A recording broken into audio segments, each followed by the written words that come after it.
What is going on? I want to welcome you from Half Court. I am Sean Murphy, and welcome to the 2025 NBA Free Agency Preview Special.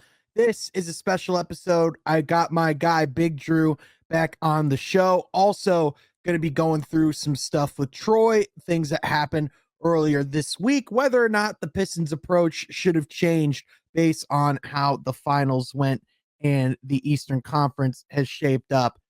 But first, before we get into the podcast, there already had been a lot of changes and developments and things that unfolded that made some of this podcast a little out of date. Now, based on some news that broke today, early on Sunday, this podcast has a lot of twists and turns and things that are just unfortunately no longer valid. So let me just get the big ones just out of the way right here at the top. So one player that we talk about as a as essentially a lock to come back to Detroit, how the top priority is to bring back Malik Beasley. Well, unfortunately, it seems like things might have changed. Per Shams Charania, the United States District Attorney's Office is investigating Detroit Pistons guard Malik Beasley on allegations of gambling related to NBA games and prop bets, sources told ESPN. Serious developments surrounding one of the NBA's top free agents. And from Beasley's lawyer, quote, an investigation is not a charge. Malik is afforded the same right of the presumption of innocence as anyone else under the United States Constitution. As of now, he has not been charged with anything. Excuse me. We actually did a live stream right as this news broke, or shortly after this news broke, right here on the channel. So if you want a full breakdown of that situation, be sure to head over there. What I can say here is that it seems like Malik, even though Malik Beasley's future with the Pistons is in doubt, it does seem like Nickeil Alexander-Walker coming to Detroit could have some legs. So that's a situation that we're going to be learning about quite a lot over the next 24-ish hours. So be on the lookout for that.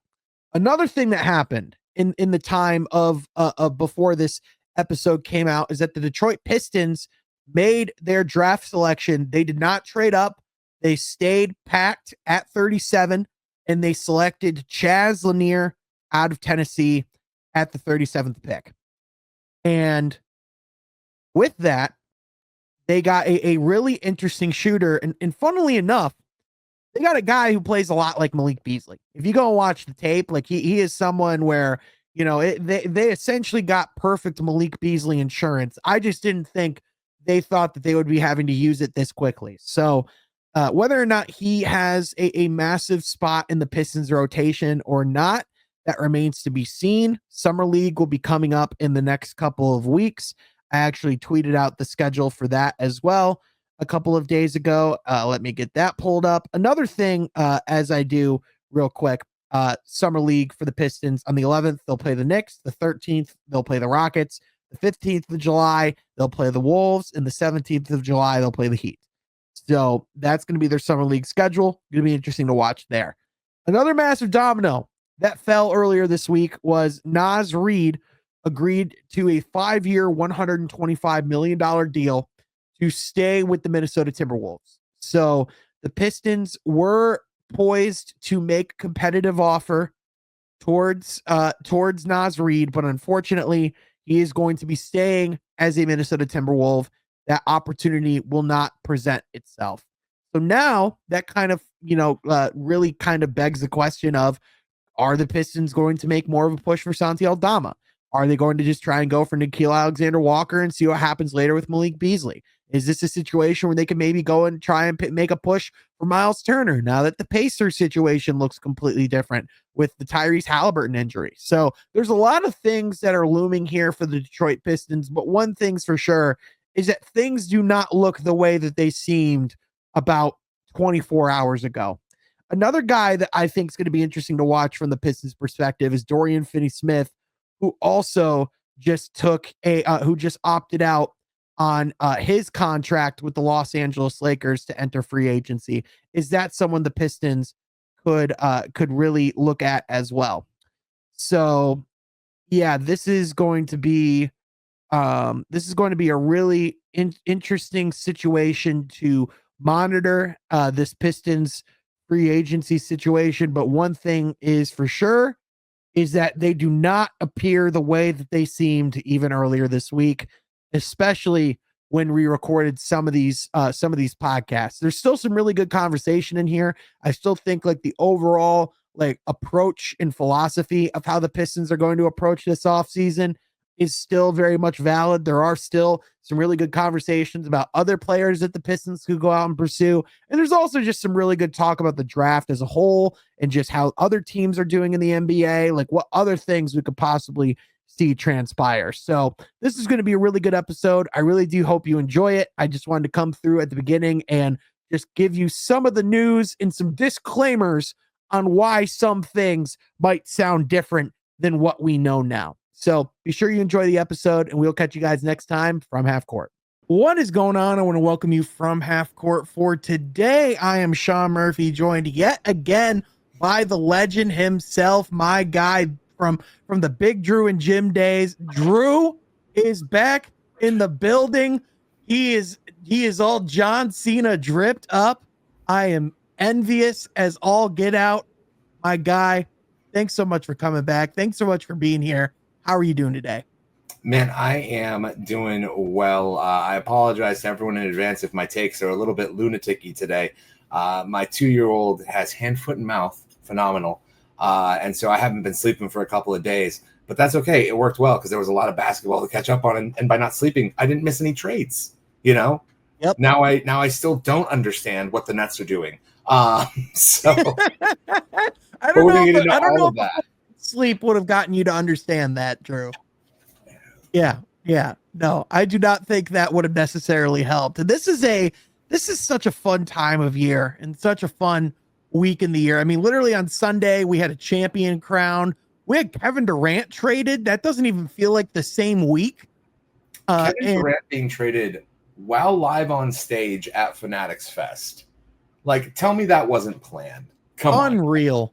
The king of drama continues to deliver. Like, I applaud him because this is new. Like, you're figuring out ways to one-up LeBron.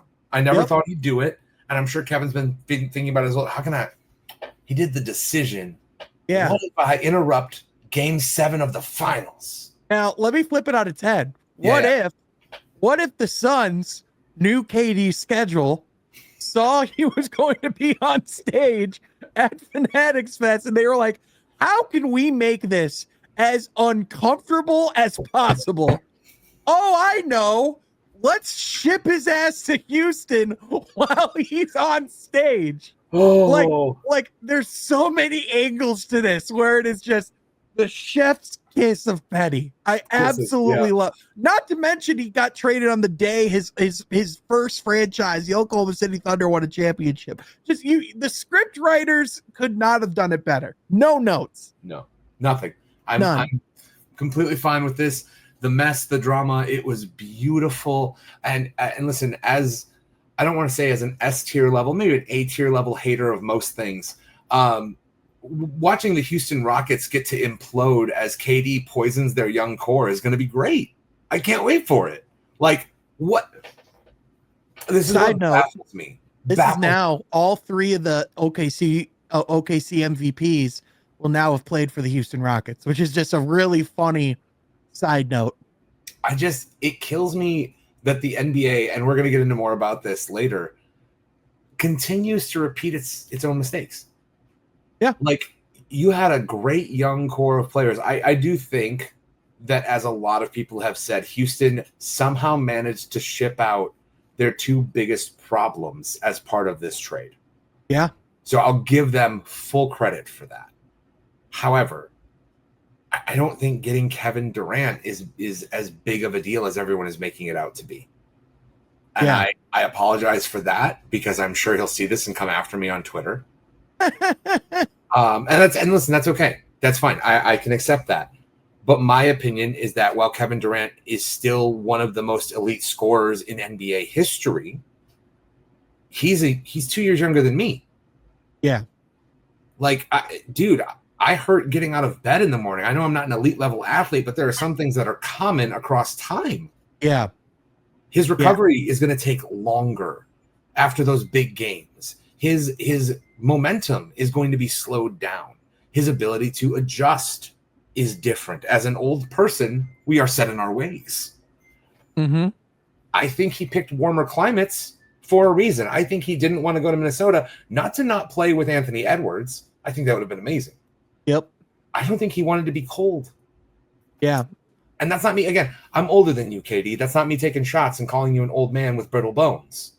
However, if it walks like a duck, quacks like a duck, it might be a duck.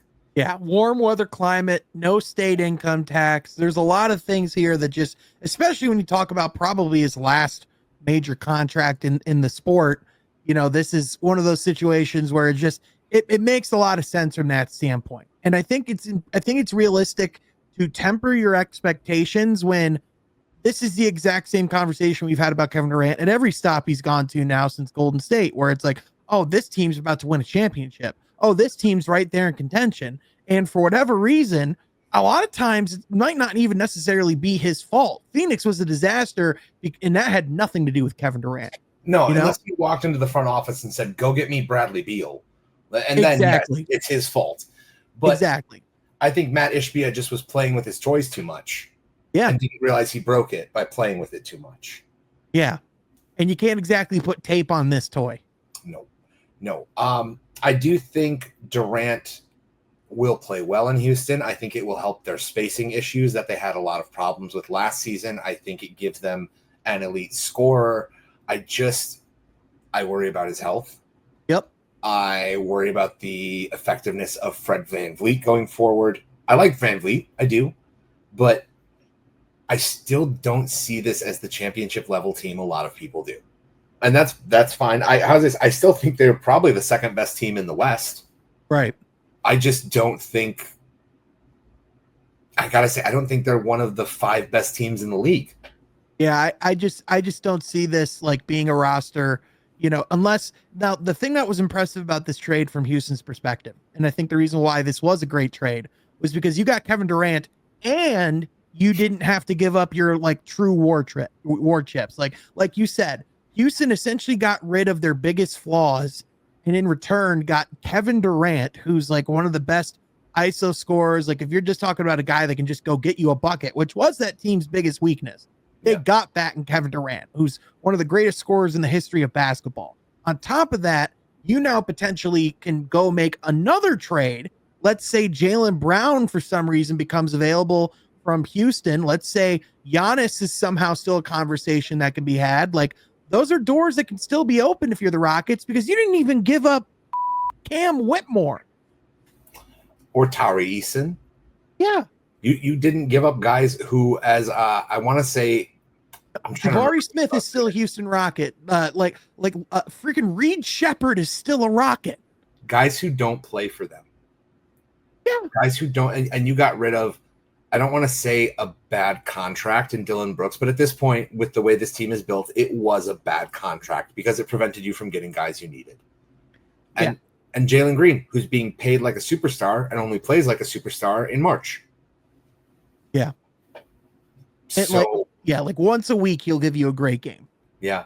Like once a week, if that. And in the playoffs, it was no times a week. What is Phoenix doing? Yeah, that's a great question. They, man, like Matt Ishbia is just is an enigma as a human being. And the fact that they essentially used all their assets to go get bigs. And then within the last 6 months, I guess they were like, whose center room I wish we had? The Charlotte Hornets. Ooh, baby. Yeah, which they went out and got both of their bigs. Nick Richards at the deadline, and now Mark Williams coming in. And then I like the draft pick of like the big they got in the top 10. I think that's a solid selection. But like, why go get Mark Williams seconds before you go get this big? Unless like you're just gonna like sit that young guy for a while. Which like, why'd you bring in a super injury riddled guy who failed a physical just months ago then? Like, well, they just make it make sense. Please. No, that is not something that we do in the NBA. I'm sorry. Yeah. We do a lot of things. We do excitement. We do drama. but make it make sense? Yeah. No, sir. Speaking of the make it make sense champions of the NBA draft, Joe Dumars. Oh, I was hoping this is where you were going. Yep, back from the dead, resurrected. He missed his days of doing these things in Detroit. Of course, having Troy Weaver by his side to form the ultimate dysfunction function down in New Orleans. And man, did they put on a masterclass of dumbfoundery last night. Like they I don't even think they necessarily brought in bad players. No.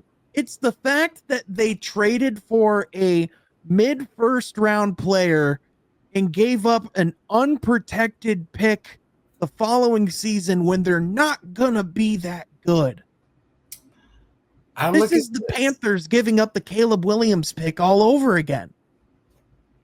I look at this and I'm calling the Pelicans draft we have that at home. We don't need to stop draft. Yeah. Because they decided to stop anyways. They traded for Jordan Poole and then drafted Fears, who is basically Jordan Poole. Yeah. You have committed to Zion as an essential building block of this team, and then you went and traded up for Derek Queen? Yep. Who's like not as good Zion, but healthier? Yeah. Joe, what is you doing? Baby, what is you doing? Yeah. Why you do this, Joe? Why? Like I was in Detroit a couple of times over the past month, and I looked at LCA, and you see Isaiah Thomas's face painted on the outside, and I always wonder why it's not Joe Dumars, and then I see stuff like this, and I'm like, oh, that's why it's not Joe Dumars. Yeah, exactly. Unfortunately, it's a complicated relationship with how things ended there. Just a little bit. Still, was involved in all three championships, but man, just not grow at the game. Did not grow at the game. A team that didn't make a dumbfounding move last night, or a team that didn't make any moves at all, was the Detroit Pistons. There was some speculation on whether or not they were going to move up into the first round to make a selection. I think if there was a realistic chance for a young guy to be able to come in and play right away, it would have been if they traded up in the first round. And it looks like Detroit, did not go in that direction of doing so. They could potentially trade up in the second round. For all we know, that sounds like that first pick in the second round is highly coveted. And I think in this modern salary cap league, I think the second round picks are becoming more valuable than ever. But having said all that, Drew, I'm not entirely sure the likelihood of, regardless of who Detroit drafts, that they're going to find someone that can make the rotation right away. That's just a lot to ask for, even at the 31st pick, let alone the 37th pick. It's a big ask. It is I don't want to call it a titanic task, but I will say that it is something that I'm not expecting in a nice way. There's guys I'd love to see them get at 37 who I'd love to see in a Pistons uniform, but maybe spending some time with the Crews. Yep.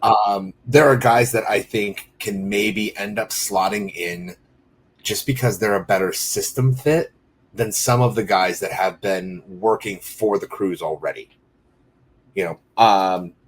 Fleming would be one. Brea from Kentucky is another one who, if they're there at 37, I would love to see, because they solved that 3-point shooting problem that you could have next season. Because again, I love Malik Beasley. I hope he's back. You got to come back down to earth. He's not going to shoot as well next season. Is he still going to shoot well? Yeah. It's a lot to ask to have one of the greatest 3-point shooting seasons in NBA history 2 years in a row. Right. It's a big ask. So you want to get somebody else who can help carry that load. I expect Cade to make another jump. I won't lie to you, because now the expectations are there, and I don't see him backing down anytime. We are ramping into Cade's prime, and that should send shivers through the rest of the NBA. Yeah. But I think at 37, I won't be shocked if they deal the pick. Yeah. I won't be shocked if we see a year where, for me, both of my teams do nothing in the draft, because the Nuggets are pickless. The Nuggets have nothing. And I think the Pistons could end up intentionally the same way. Yep. I think they like their current roster a lot, and I think if they're going to bring anyone new into that rotation, it would end up being a free agent. Like somebody who's NBA tested, NBA ready, and who can jump right into one of the roles that might end up being vacated. As you and I were talking about, off air, Dennis Schroeder may end up a Sacramento King, unfortunately. Yep. I think you'd rather have a roster spot to sign another veteran point guard, and there are plenty on the market this offseason, which is great. Mm-hmm. How much fun would it be if Brody ends up in the D? Yeah. Russell Westbrook ending up as a Piston. You could see Chris Paul as a backup point guard here. Russell Westbrook and Jaden Ivey being teammates would be pretty electric. I can't lie. And very stylish. Very stylish. But I think there's a lot of things that they would rather do with that roster spot versus using it to develop another young player. I think you're going to see a lot more minutes for Holland next season. I think we're going to see an increased role for Sarr. I think we're going to see a lot expected from Jaden Ivey. Yep. A lot. Because, you and I were talking about it a little bit beforehand. Trajan Langdon's comments of they're not going to be super aggressive this offseason. They are not pushing all in. And I think that might be an indirect response to a lot of Pistons fans calling, go get Devin Booker, make a move for Giannis, see what you can do. And I think that's him saying, hey, no, we're going to develop the guys we have. We're going to see what the development of Jaden Ivey looks like once he's healthy, once he's back. We didn't have Isaiah Stewart against the Knicks, which a lot of people think would have made a big difference. I don't think he's wrong, but I also think it's kind of a bummer. Of course. Because you want that big move. You want that push the chips all in. You want to see your team in what I think is a wide open Eastern Conference right now. As wide open as it's ever been in the history of the league. Now, I wouldn't be mad if it's a smokescreen. If Langdon is trying to say, no, we're not aggressive. Yep. And then is aggressive, but on the free agent market. Because the Pistons do still have some money to spend. They have some room available if they don't bring back some of the free agents they're losing. And I've seen people, CBS Sports was saying they think Julius Randle, if he opts out in Minnesota, could be a great fit in Detroit. I would love for them to, and this one might seem a bit off, but I feel like they could make it fit because of his three-point shooting, Miles Turner. I would love to see them make a run at a Miles Turner or even a Naz Reid. Yep. So I think that might be a bit more of what we see. Adding a valuable role player, putting another adult in the room with Cade, someone else who can be reliable, someone else who can be consistent in there, versus taking another swing on a roster spot for a rookie or a young guy from the Cruise. Yeah. I think there's something to be said about how, like a lot of these opportunities, like you can't force them to open up, unorganically, right? Like with Desmond Bane, for example, that might have seemed, a little out of left field for a lot of people. But if you go back and listen to, Memphis at the end of the season, they were not happy with how last season went, and they were looking to make changes. And that's a guy who's worth a lot of assets. It makes a lot of sense, kind of in retrospect. Whenever a team wins a championship, a lot of clips from the past of quotes and people talking about, what they have building, start to surface. And the quote that I think really stuck from Sam Presti that really ran the rounds earlier this week that just I keep going back to is shortcuts cut long runs short. And, I think there's something to be said about how you have a window with Cade and with Asar and with Ivy and with Durant that you don't even necessarily know if you've even reached the precipice of what its maximization can be. A lot of those guys haven't even, like Cade, Asar, Ivy, and Durant, just because, whether it be because of injury, health, like blood clots for Asar, Ivy with the leg issues. These guys have still not played a lot of games together. And even with those issues, they were still 1 game away from forcing a game 7 one bad call away really from playing a game 7 in round 1. And so to me, I think I look at this, kind of like where this deadline is shaping it. I mean, not this deadline. I'm sorry. Like where this like free agency in this summer is shaping. And a lot of people are like, well, come on, like there's pressure, like this window's open now. Like, don't we have to do something now? And I would say, is this conference still not going to look this wide open at the trade deadline in February? Like, I don't think we're necessarily going to see like someone come out as like a drastic contender compared to the field at that point. I don't think we're going to be like, oh man, the East doesn't seem very wide open unless Jason Tatum and Tyrese Halliburton somehow magically heal their Achilles by that point, which right is just not going to happen. It's not. No. And this, no Jason Tatum, no Tyrese Halliburton. And I think that's something that people are going to need to be reminded of all off season long. Yep. All off season long. Tatum might be back for a playoff run. Maybe. How's this? Knowing Tatum, he'll be back for the playoffs. It's Tatum. I'll just say that. But what Tatum are you even getting, though? That's the question. Like, how ready will he be? And I am not completely unsold. Like, I don't want to say like, because I don't believe it, but I don't completely unbelieve it. The rumors that the Celtics are selling everyone. The rumors that Jaylen Brown is gone, that Derek White is gone, that they're just going to say, we're going to rebuild around Jason Tatum when he's healthy again. Yep. I don't unbelieve it. Yeah. I don't think it's the right move. I think you can still be a contender in the East if that's what you want to do next season. But I also think that right now, that team is not good. No.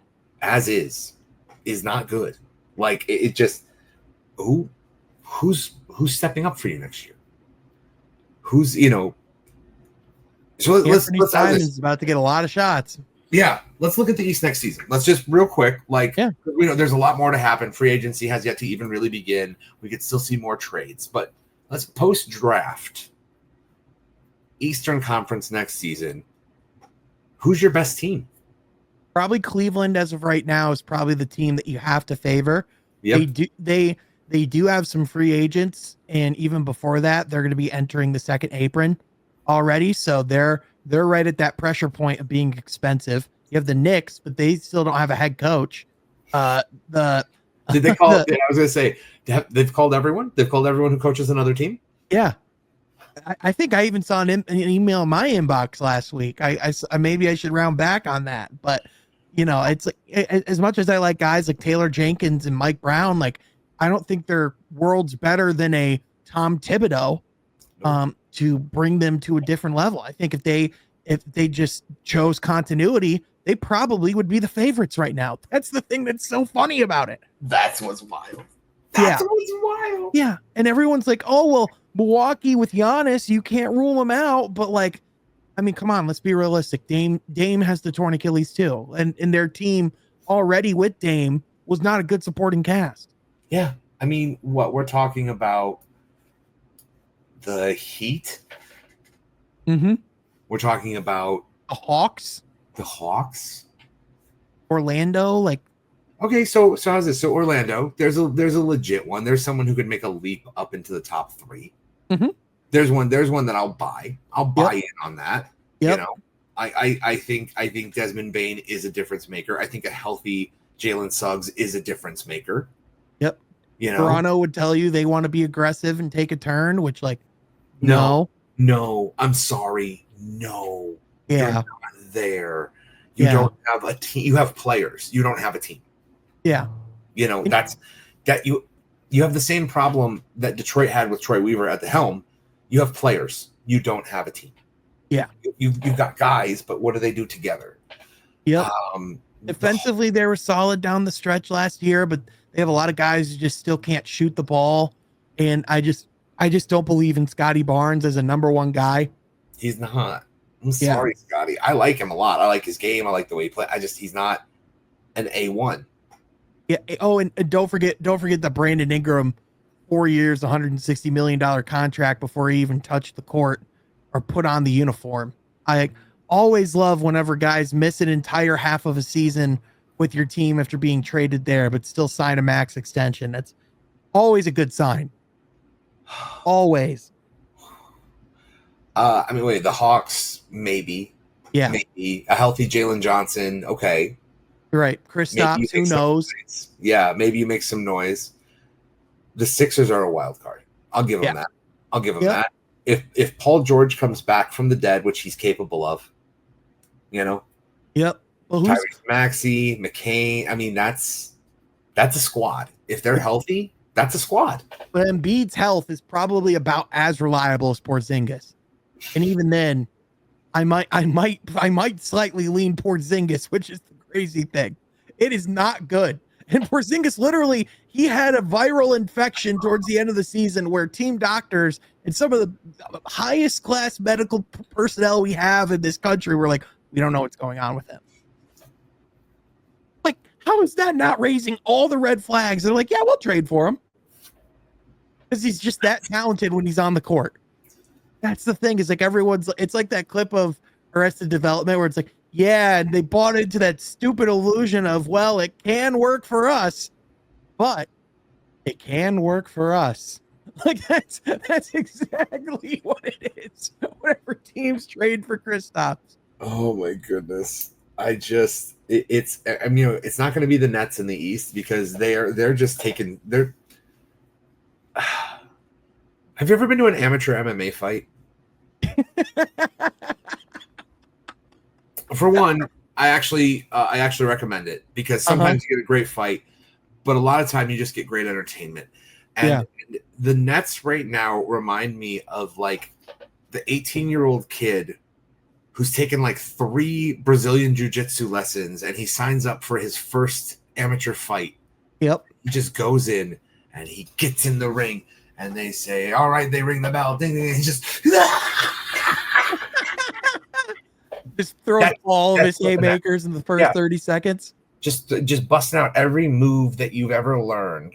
And then you're just standing there in the ring and you get choked out. And that's what the Nets looked like on draft night. They looked like a team that got choked out. I'm going to take a shot at the Bulls because what the French toast are you doing? You're one of the greatest franchises in the history of the sport. Yeah. Get it together for the sake of the rest of us. Like, yeah, they're one of the greatest brands in the history of the sport for sure. The thing that's unfortunate for the Bulls is as you really dig in and look at that franchise, if you were to take out those Michael Jordan years, the Charlotte Hornets like would legit go, well, other than branding, like what do you have over like branding in a cool city? What do you have over us? The cool city part. Well, Charlotte's a cool city too. Right. They're like, we had Michael Jordan at one point. Respect the Queen City. No, it's just that franchise. I don't understand how anyone in the front office maintains a job. I don't. You have nothing but guards, and then you drafted a guy who looks exactly like the guy you drafted last year, except the guy you drafted last year started to get good at the end of the season when you gave him actual playing time instead of wasting time on guys you drafted previously who are still bad. Yeah. Yep. What are you doing? Like, I want them to be good, but I also like that they're bad because it means I can go to games for cheap. Yeah, that's true. It's true. And it's a really great arena to go to as long as you can go for cheap. Oh, great city to eat dinner in, you know? Yep. You go to a Bulls game for $10, you can go wherever you want for dinner. There's Michelin star chefs in Chicago, folks. Go out to eat. Do it. Yep. And it's a great place to go see your favorite players on other teams play. That's what LCA used to be. That's what Detroit used to be. Shout out to Cade for making it expensive. I appreciate it, man. Yep. Thank you. Like, I'm glad. Yep. Exactly. And if you're looking for like any examples of like kind of getting back to like that, like, you know, like shortcuts cut long run short, we literally just saw last year with the Mavericks. They just made the finals. They were a couple games away from a championship. You know, like they looked like they were on the cusp of, you know, a long-term run, like a decade plus run with Luka Doncic. And then they, by their own admission, shortened that window to about 2 to 3 years. And then they somehow landed Cooper Flag. And I teased this quote to you before the podcast. I asked if you saw it. You said no, which made me really happy. Yeah. Because I needed to get your live reaction. Nico Harrison was asked about the Mavs winning the lottery and the right to draft Cooper Flag, despite the 1.8% odds. And his quote was, "Fortune favors the bold. So exciting things fell our way." So it was rigged. So it was rigged. Yeah, good luck. Good luck trying to tell the people who think it's rigged that it's not rigged when you hear that quote. But also, like, what a stupid thing to say of, well, fortune favors people who do dumb stuff, baby. Roll the dice. Let's go. This would be like if Benny Blanco gave interviews and thought that it was anything to do with him that he gets to marry Selena Gomez. Like, bro. It's like, yeah, this is a great opportunity for her. She really hit the lotto with me. Fortune favored the bold when she came after this piece of action. Like, he's so humble about it, and that's the way you should be, Nico Harrison. Take a note. Here's the worst part, though. Sean, are they the third best team in the West? Yeah, that's the thing. They might be right up there if all is healthy. So here's my question. The guy that they think he is, like, they're right in that discussion, unfortunately. If Cooper is him, right? If Yep. Cooper Flag is in fact him, right? Now PJ Washington is your backup small forward, which is a role he's going to be way better in. Energy guy off the bench, PJ Washington, corner 3 guy. Okay, run with that. So here's my thing: they're not better than OKC. They're not Definitely better not. than Houston, right? No. After that is where the questions start.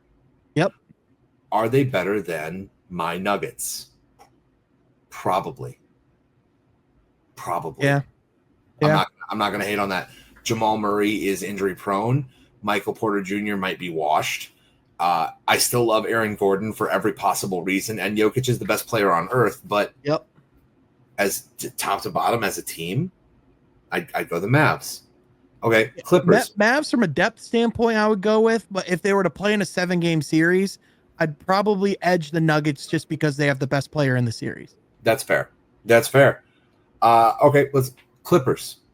Same question. Definitely better than the Clippers, no question. Yep. Timberwolves.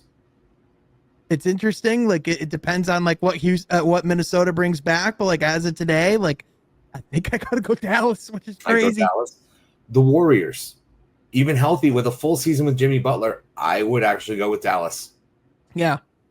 And again, I'm assuming Cooper Flag is let's call him a 15-8 guy. Yep. At the minimum, that's what he'll be this year. We don't even need to debate. Better than the Grizzlies, better than the Kings, better than the Suns. Okay. Yeah. Spurs. They could be. They like if they made it to the second round of the playoffs, I would believe you. If they were in the lottery again, I would believe you. Like they are such an interesting case, especially after what they did in the draft last night. And it sounds like Harper's not going anywhere. And if that's the case, what happens with De'Aaron Fox? What happens with Stephon Castle? Like, because they have a very heavy guard room now, and a lot of guys who need the ball in their hands. Castle could probably be your more off-ball guy. I'm not as worried about him. It's De'Aaron and Harper I'm worried about. Exactly. A lot of touches, not a lot of time available. Save this one for last. The Lakers. Yeah. I would take the Mavericks. Yeah.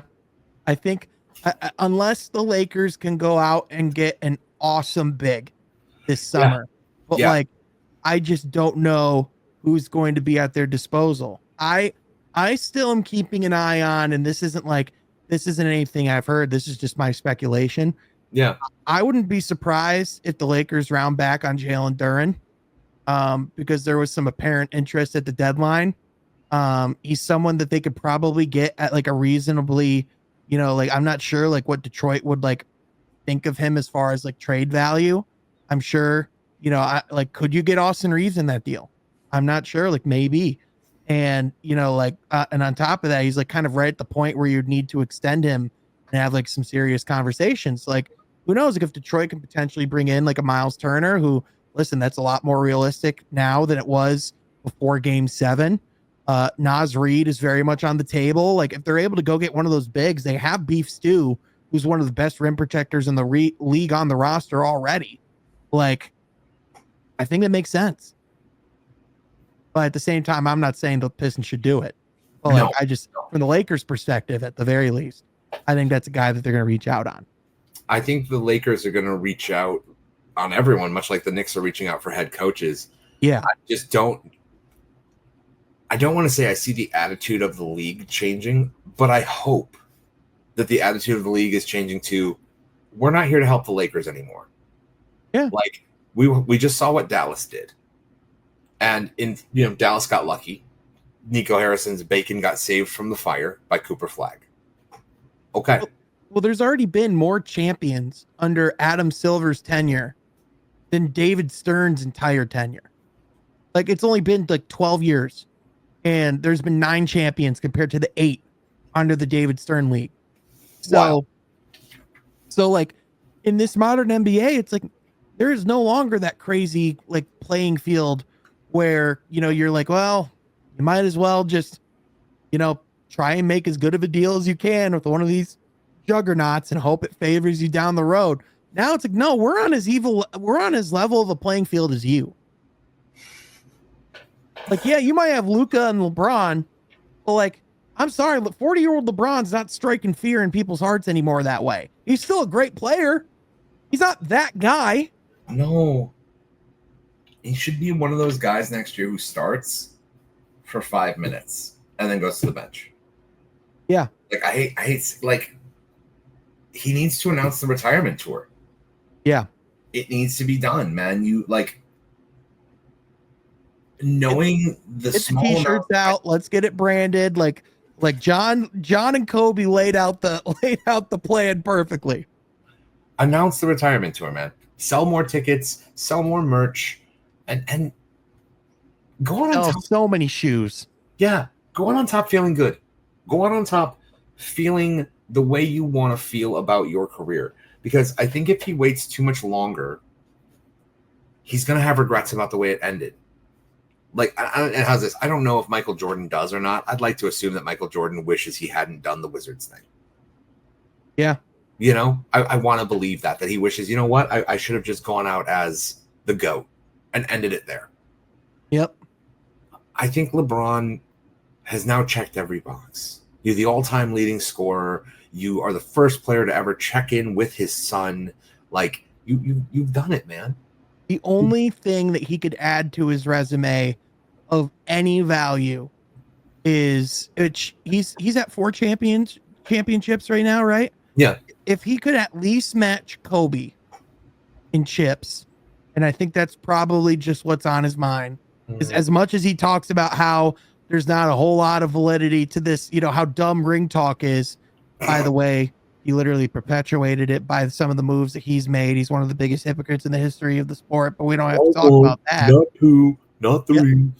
Yeah. Mr. Not 5, not 6, not 7, talking about how toxic ring culture is. That's hilarious. But anyway, like, if he got that 5th ring, it would put in a lot of people's minds, that would be the end of the GOAT debate. I'm not saying if that's right or wrong, but I just think it would put a lot of advantages in his corner in that light from the cultural perspective. There's already a lot of momentum going LeBron's way. A lot of that's just because of the youth and, like younger people, that's who they grew up with. But yeah, otherwise there's not really, like you said, what other box could he possibly check? He's not getting a DPOY next year. Like, it's not happening. Sorry. No. I know he wants it real bad, and he always whines about the season. He thought he should have won it. And I get that. But I've always thought that was the one knock on LeBron's game, is he's never been the world's greatest defender. He has amazing chase down speed to make up for his mistakes. He likes to gamble. He would have been a great NFL cornerback. Loves taking risks. Yep. Because he had the speed and physicality to cover for the mistakes that he would make. And that's not to criticize the man at all. He is, again, arguably the greatest player of all time. Yep. he's not my greatest player of all time. Stephen A. Smith, that thing. Is he my greatest player of all? No, he's not. I'm a Jordan guy. I'm from the 90s. I fully admit and embrace that.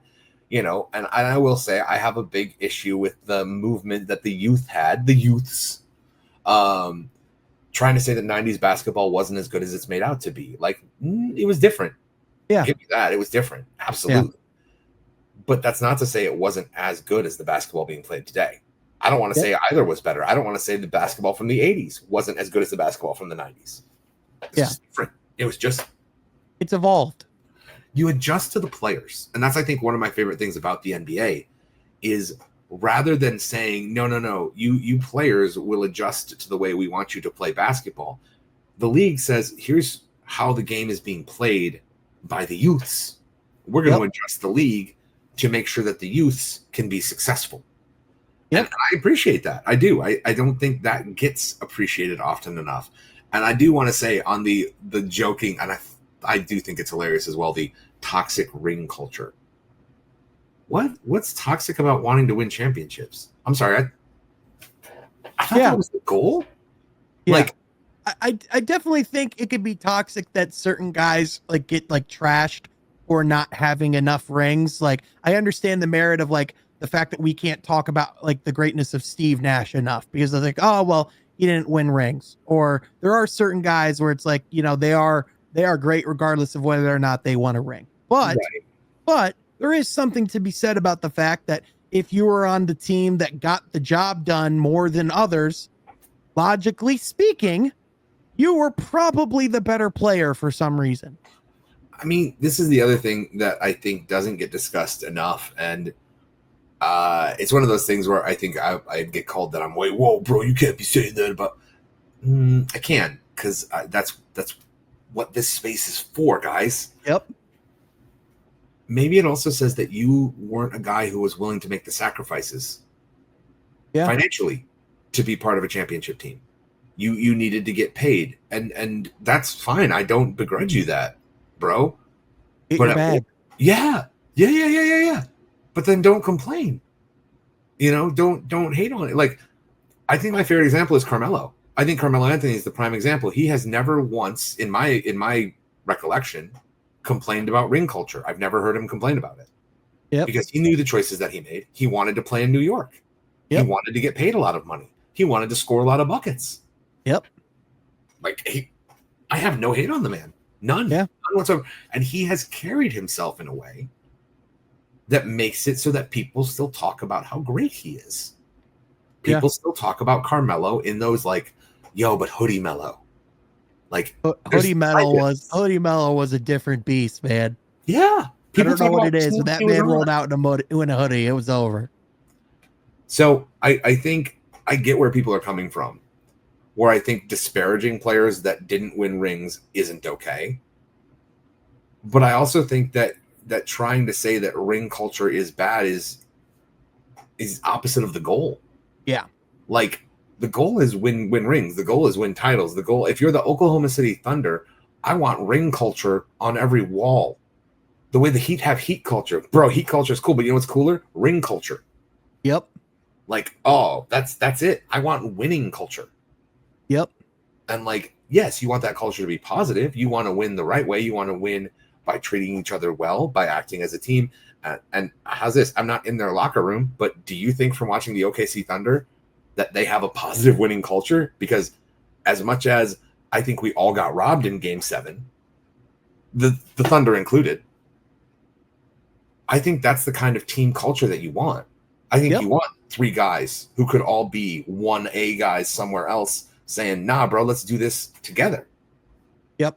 The problem with ring culture is when people turn it around and go, well, because of that injury, this title is not going to count. Or like people post the images of like Steph holding his hammy, of Aaron Gordon holding his hammy, and like people even posted like the Ja Morant injury as if that was a deciding factor in that series, as if that wasn't the most lopsided playoff series of all time. No, he had them figured out. He had just gotten them figured out. Yeah, he had just got them figured out when they were down 3-0 in the final game of the series. Down 40. Yeah, down 40. was putting it together, guys. It was finally happening. Yeah, therefore the championship's not legitimate. It's like, can we please stop with that? Like there are different circumstances to every championship, but you know what's always a constant in a championship? A little dash of luck. Sometimes that dash is bigger than others, but luck is always going to at least be a little bit of a part of it.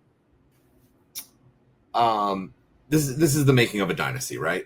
This OKC team. This is the first of many.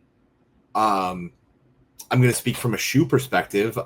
It was, I think everyone knew who Shea was before this. This was the Jalen Williams finals, and I think that's what it should be remembered as. And I will say this: kudos to Adidas, because when they made the finals, they dropped that Jalen Williams colorway of the Harden 9s, sold it out. Jalen goes off for 40. They drop it again at 3 a.m. So sell brilliant. It out again. Wow. Now, I thought Converse was completely fumbling the bag by not getting the Shea ones out there to the world. Yep. However, I owe them an apology, and I haven't done it on Twitter yet, but I will at some point. Converse dropping the Shea ones at Paris Fashion Week. It's so Shea, and I gotta. That's about as Shea as it gets, honestly. Like the suave, the class of it all, like being Devon. Yeah. And it was funny. Shout out Bima Williams, collab cousins. Shout out Bima. Saw him wearing the all black Shea 01s. Oh. Yeah, Converse is really making a real comeback story with how they're rocking with Shea and like all of their marketing. Like they always seem to be ready at every turn. And it's very selective. I'll give them. Yeah. New Balance. Watch out for New Balance this year. Yep.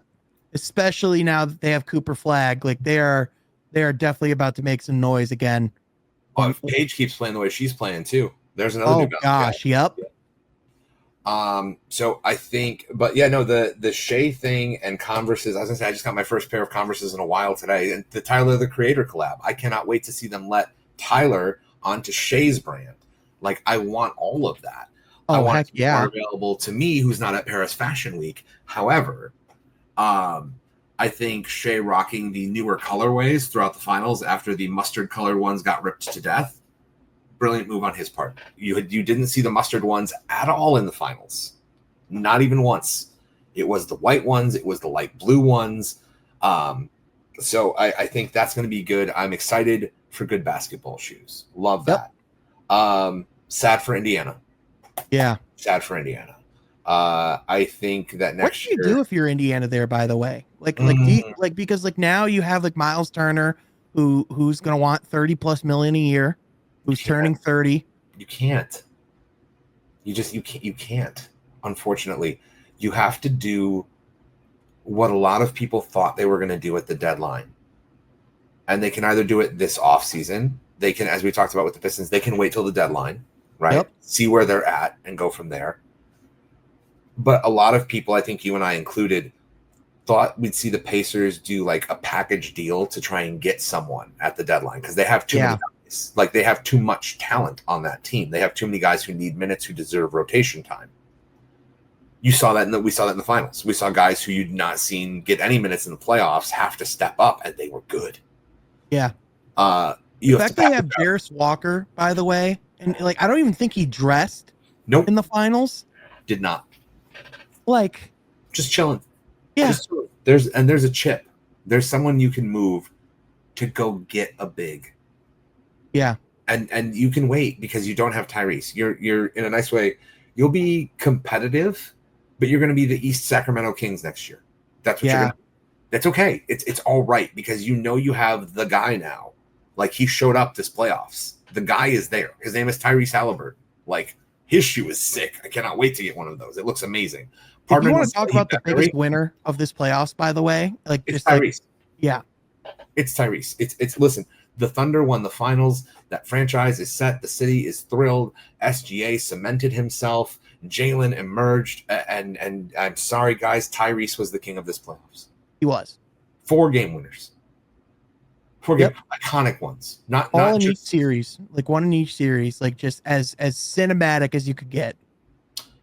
An absolute like star-making performance against the Knicks.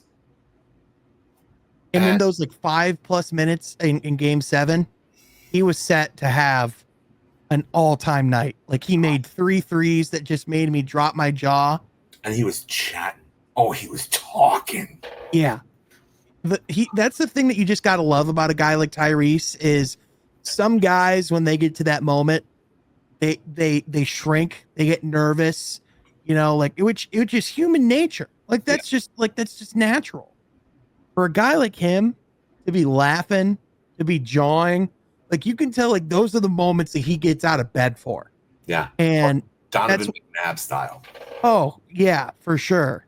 And I that's why, like, if you're the Pacers, you can have a little bit of patience and go, like, as much as you can't for sure say we'll be back, you can certainly say we're not going anywhere as long as Zero is healthy and is on the court again. So even if he's not the same athlete or like quite the same burst, just his passing and his vision and his IQ is what makes them so dangerous. And I think for me, like the thing that like stands out about the Pistons is like if you watch, like they share a lot of similarities with how they play with both these teams, with OKC in particular, of when they're turning the ball over and pushing the ball in fast pace, and also like causing like points off of turnovers.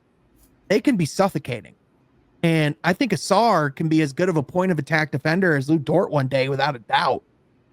And so the thing that I just kind of start like questioning is how long until Cade can have a Shea Gilgeous-Alexander caliber season, and what are the things that get him there? To me, I think it just comes down to something as simple as conditioning, like having the conditioning to do it consistently, night in, night out, 82 games a season into the postseason. Like that's something that takes true, like you have to like learn how to be a pro and like what it takes to get through those nights. And I think honestly, like if you're talking about like what's the biggest like improvement Cade can make this summer, it's just that elite conditioning that makes all-stars into superstars. And once he gets there, I think his legs will get under him more consistently. You'll see his shot falling down more. You'll be able to get to the basket, draw more fouls, not have as many moments where he's like sitting back and letting the game kind of come to his teammates and things like that. Like, I think like if you're talking about the difference between a third team All NBA Cade and a first team All NBA Cade, that's it to me. I think that's part of it. I think further development of his 3-point shot. For sure. And I think the last thing I really want to see more of from Cade, and we saw some of it this season, is that killer instinct. And it's not just being able to blow past guys and get those 2 points when you need them most. It's knowing when your team needs you to be the guy. Yep. And I think he still hesitates too much to just take over. I think he is still too, I'll joke, he's still too Midwest nice. He's too polite. I think it's similar to Tyrese, honestly, with the way that I think they have a very similar I think they're both such natural point guards that they want to get their guys going first. Yeah. And then they're like, no, I'll get mine later. Yep.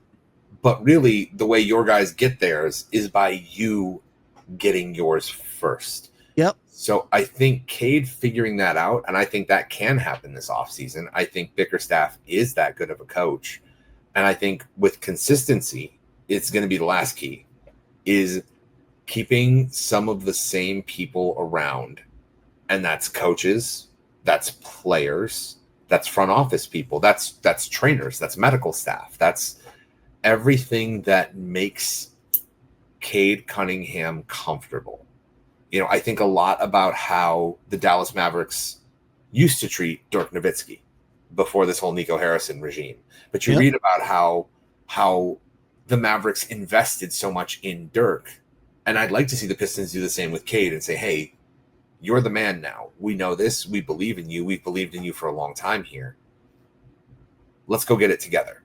What do you need from us? Did you know, or like, I guess like not did you know, because like I think like everyone knows this, but it's like once you realize it's like, damn, outside of Isaiah Stewart, this will really be the first time any of these guys will have had the same coach going into training camp 2 years in a row. Wild.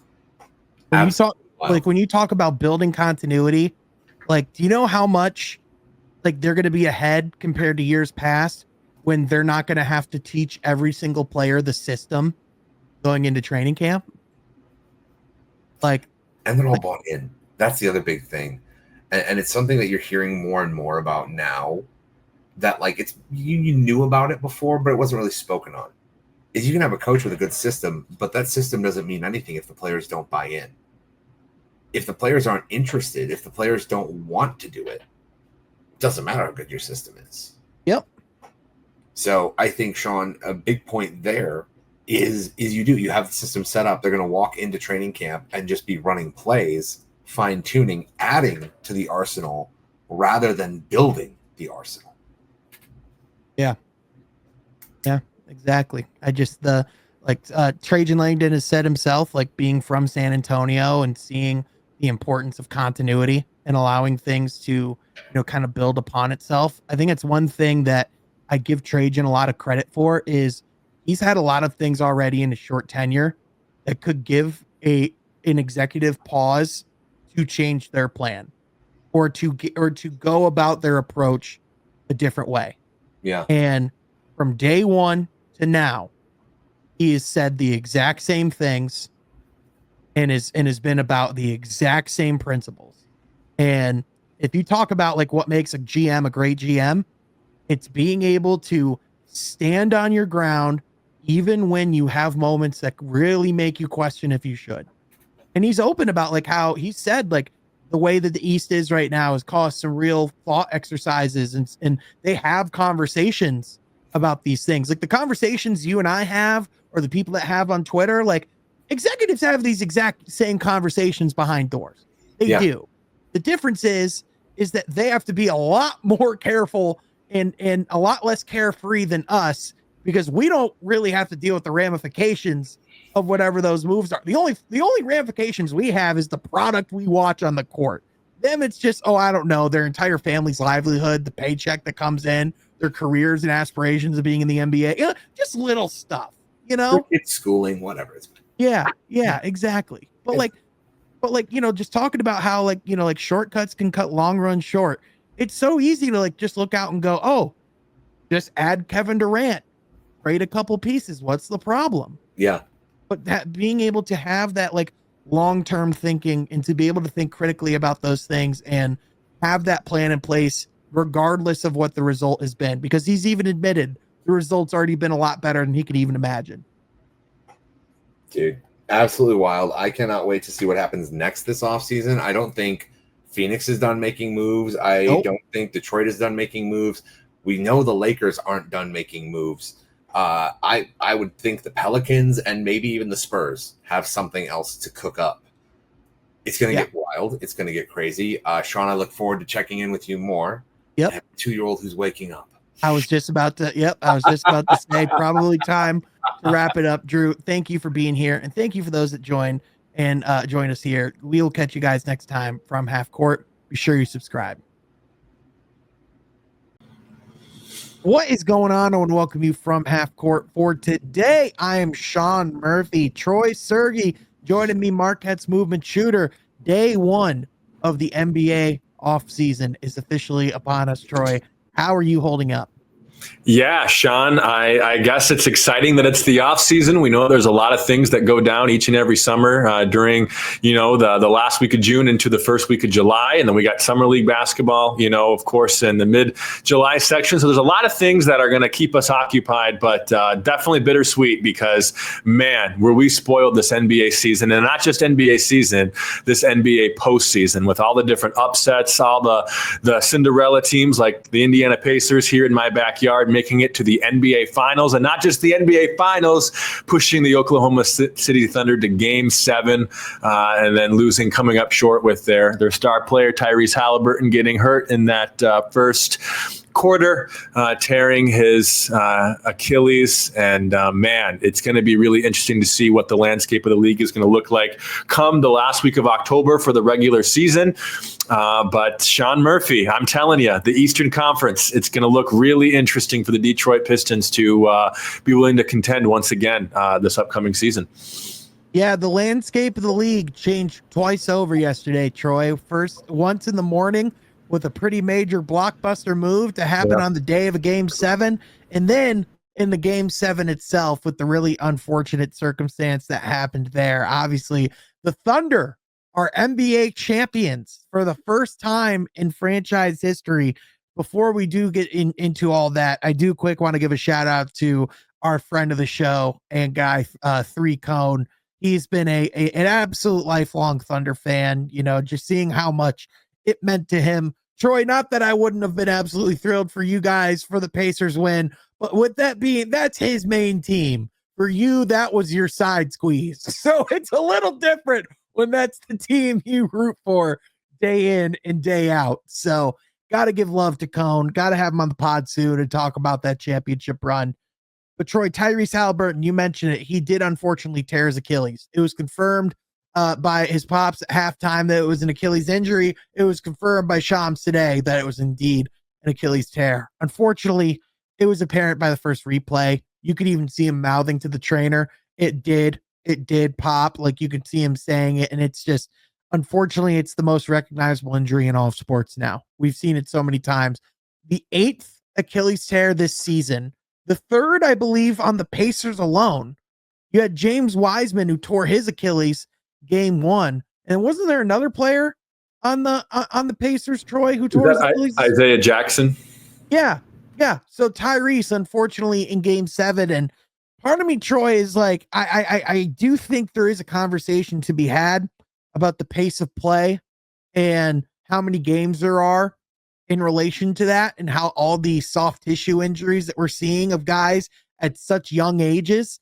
I also think there's something to be said about teams not being allowed to play players when they have reported calf injuries, because I get it. Tyrese, he wanted to play. He's a warrior. He's a champion. He wants to be on the court in the biggest game of his life, not taking that away from him. But at a certain point, there has to be something set in place that protects the player from themselves when this is such a clear risk. And now we're having legitimate questions, not only about what the Pacers' future looks like, what Tyrese Haliburton's future looks like. We know he'll come back eventually, but is he going to be that Tyrese Haliburton again? We genuinely can't say. Right. It's going to be really interesting to see, especially with the big names that we've seen with, Jason Tatum, Damian Lillard, now Tyrese Haliburton. The league is better when those guys are playing, right? So it's going to be interesting to see if Adam Silver, makes any of those rules like you just mentioned of, hey, with this, if this is an issue, that means this player has to be mandatory out for this many games or this long of a period, 2 weeks, 3 weeks, whatever. They cannot push through the planet, even if it is the playoffs, even if it's Game 7 of the NBA Finals. Because, again, it's not just the players getting hurt, not just the teams getting hurt, but the league gets hurt when things like this happen. So I wouldn't be surprised if you see some repercussions from an Adam Silver or the league. But you're right. Tyrese Haliburton's a guy that, made an all-star team couple of years ago in 2023, then a second one in 2025. And although maybe he didn't have All-NBA this year too. Right. And although maybe that first half of the season up until, all-star voting, he didn't quite have the season that fans were hoping he sure did that second half to make him, you're right, the all-NBA team and certainly into the playoffs, the Cinderella magical run that the Pacers were able to have. So, man, I've certainly fallen in love with him. My wife has really enjoyed watching him play as well. It's a shame if he's going to have to miss a significant amount of time, but also it's going to be a shame if when he does come back, he's not the same guy, because we've seen that just in the 4 years that he's been in the NBA, man, that he has nothing but potential to truly be one of the best players this game has ever seen with the little bit of that we've seen the last 4 years of his.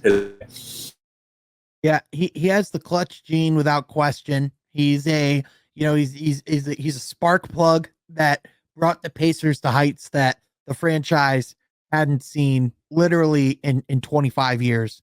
And now, unfortunately for the Indiana Pacers, that at the very least, you will be without Tyrese Halliburton all of next season.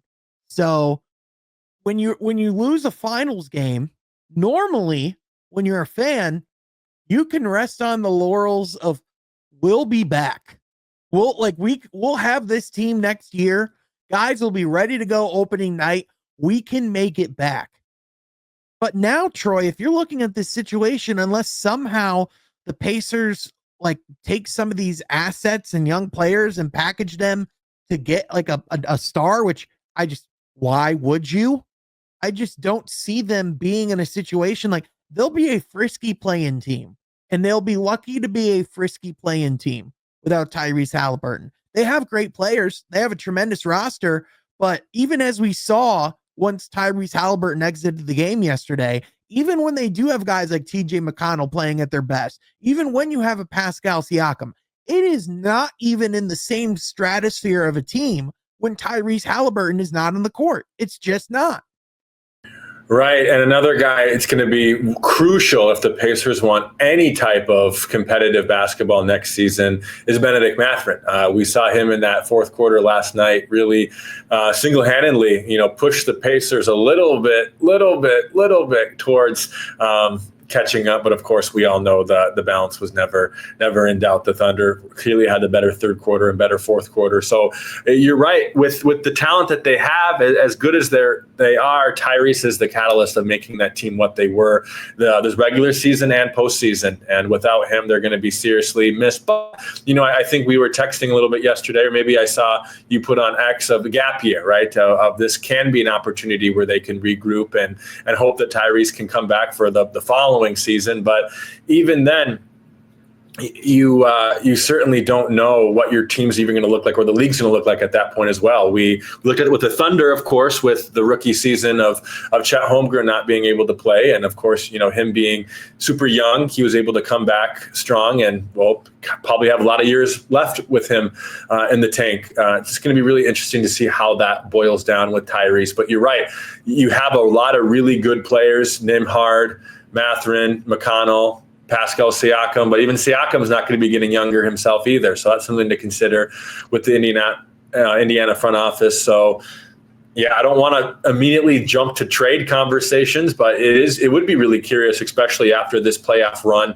what the value of a guy like Nembhard, would be. Again, just a lot of you can have this conversation really go anywhere if you're the Indiana Pacers right now.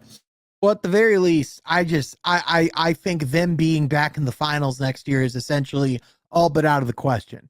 And so then shifting this back towards, a Pistons perspective, you immediately the gears immediately start to turn. You immediately start to go, well, that's another contender having a gap year in this Eastern Conference. We just talked about Jason Tatum, Damian Lillard, Tyrese Halliburton. All three teams are poised to have gap years. Everyone's going, oh, well, Giannis, if Giannis is Milwaukee, you never know. Well, we just saw Giannis try and bring them single-handedly this year, and they got knocked out in the first round. How many times do we have to see Milwaukee get knocked out in the first round for us to go, oh, well, maybe they're just not contenders with this roster as constructed? New York, they're certainly going to be there. Cleveland, I think you'd probably have to say is the favorite right now to come out of the East as of today with the injury to Tyrese. But then that's when it becomes really interesting, Troy, because, yeah, you have Orlando right there after the Desmond Bane trade. But if you're Detroit, even with Desmond Bane in Orlando, are you really that far off from the Magic and from everyone right now? What's to say if you go even just a Naz Reid, or who knows? What if you can get a Jaren Jackson Jr.? What if you can get a Lauri Markkanen somehow? What if Devin Booker at some point decides he's had enough in Phoenix? What if Detroit can potentially go out and get another all-star or really high-quality young player to put on this team? What's to say the Pistons couldn't capitalize on a window here and be contending potentially sooner than we thought? Not saying they're going to the finals, but what's to say they can't be a conference finals team? Yeah. The point is that it's possible, right? The point is that if the right player becomes available, we know Trajan Langdon's going to look at all avenues to make that happen. But as we talked about many times, and I trust our upper management here, but you got to make sure that that guy that becomes available is the guy to help you get over the hump, because we have such great young assets on our teams, and you're right, probably a lot of that's going to have to be packaged. You're right, a guy like Naz Reid, you could potentially get in free agency, but you got to really know for sure that guy is going to be your guy moving forward. We've talked about that so many times with other teams, making sure that they made the right decision, wrong decision. So Sean, I really would like to see this team run it back, but you're right. If that player becomes available that Trajan Langdon is high on and has all the faith in the world in, you have to pull that trigger, because opportunities like this, as far as in your conference being somewhat wide open, that does not happen every year, nor every 5 years. Yeah, no, 100%. There's a clip from Sam Presti in 2021 that was making the rounds of him discussing, just kind of like his philosophy of the rebuild in OKC and just kind of where they were, because as you can recall, there were rough days in OKC. It wasn't all, sunshines and lollipops. One of the quotes he said in there that is really making the rounds is shortcuts can cut long runs short. And I just think that's such a profound quote about, just how much you can really radically shorten your window by trying to make an aggressive win now move. I mean, cough, cough, the Dallas Mavericks immediately come to mind. Self-admittedly shortening their window initially by trading Luka Doncic for Anthony Davis. For Detroit, that's where a Kevin Durant trade where it's like, well, how much is this really keeping your window open? Whereas if you do go and get the right player and you piece it together, that very well could keep your window longer. So the question is how do you balance the realizing there's an opportunity to potentially be seized here with this window opening, with all these teams having a gap year, with the fact that you want to stick to your original plan and build a sustainable long-term team. That's the thing, Troy. You can't necessarily take these types of windows for granted, because you don't know, like Indiana just proved, you don't know when they're going to come back up. The Thunder, this was their first finals in 13 years. Yeah. And I think that's what's so hard about even talking about all of this, is because you just don't know. I'm glad that you and I are not going to be in upper management making a decision like this. But at the same time, you have to look at the landscape of the league and say, as though this is a hard decision, look at some of the risks that some of these teams did make. The Oklahoma City Thunder didn't know all the time that some of their draft picks were going to hit, but they took risks on some players. You think of like a Jalen Williams. You think of even Chet to a degree. There was a lot of, same draft class, by the way. Yeah, same draft class. There was a lot of people that would have been hesitant on Chet at number 2, but the Thunder saw the potential and took him. So, it's a risky game. You have to take risks to succeed. And unfortunately, we know that some of those risks don't pay off for a lot of teams, but for teams like the Thunder, even the teams like the Pacers, now we know, Sean, that we would have definitely 7 times out of 7 and twice on Sunday, we would have pulled the trigger if we knew that we could get Tyrese Halliburton for Domantas Sabonis. But even some of the other trades as well that the Pacers were able to make, and just how they constructed their rosters, risky. And the Pistons might have to take a couple of risks, but I think if you're going to take risks, this is going to be the season to do it.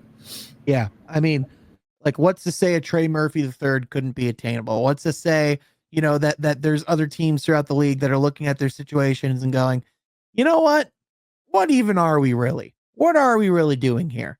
And so that's going to be the thing that's so fascinating. And Troy, as much as we can reflect and go, man, what an amazing finals. By the way, one quick side note on this finals, all this conversation about ratings. Troy, what if I told you Game 7 was the most viewed finals game in 6 years? I'd believe it. Because they're small market teams with good players who play a high, fast-paced basketball. It's fun to watch. Yep. And it turns out when you have good, high-stakes basketball with 2 entertaining teams in the highest stake environment that you can get in a finals Game 7, it doesn't matter what the markets are. People are going to tune in. Who would have thought, Troy? that people just want to see an entertaining product. Who knew? And the NBA sure has some entertaining products, and this finals was a great example of that.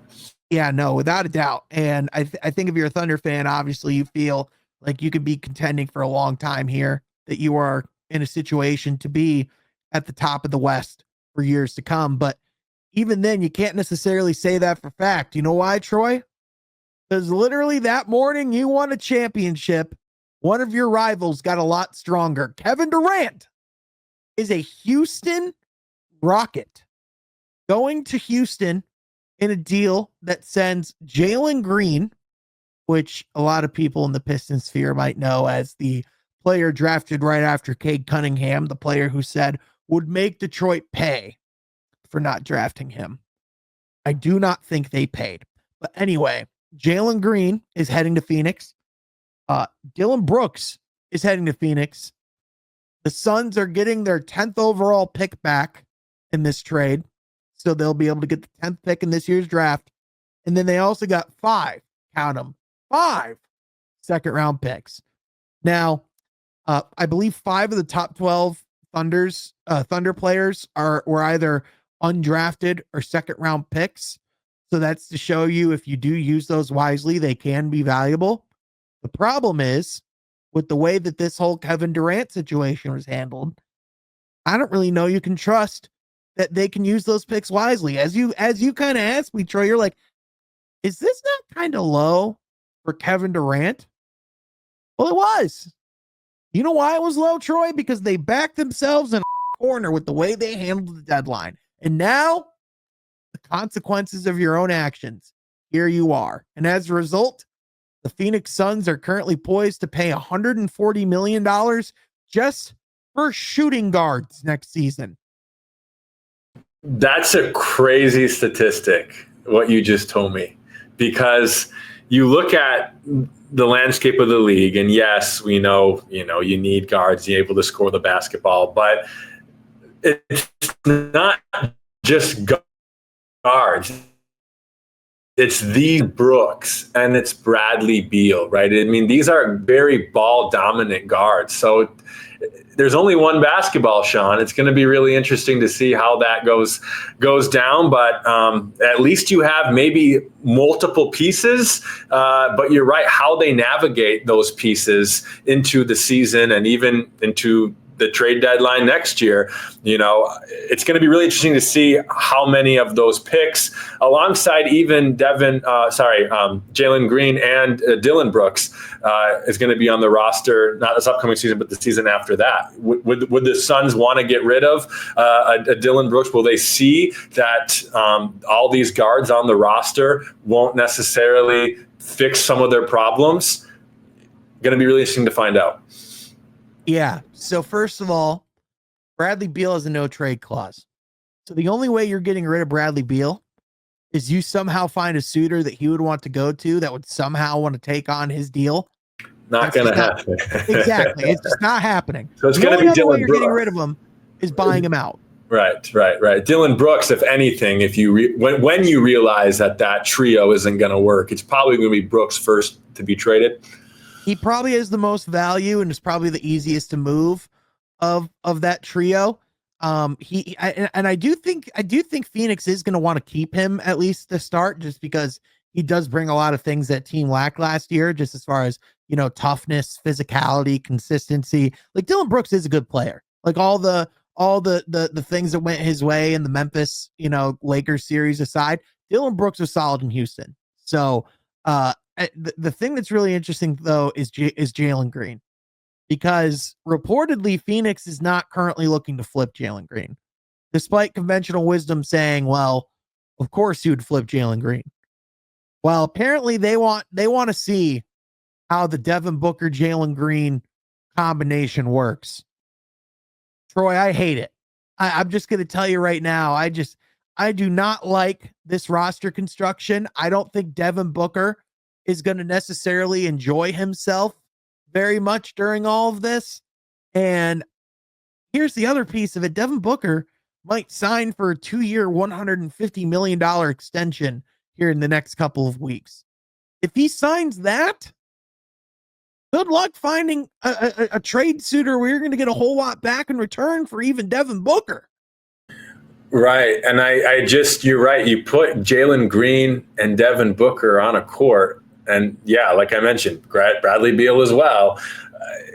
These are ball dominant, shoot first guard, ISO players. I mean, you maybe run the point decently well, but like that's not where you want them first choice, No, no, you want him looking to score the basketball. That's when he's at his best. Right. So how is it gonna work? It's gonna be It's gonna be really interesting. First 10 games of the year. I think after 10 games, we're really gonna have stronger opinions than we even do now, Sean.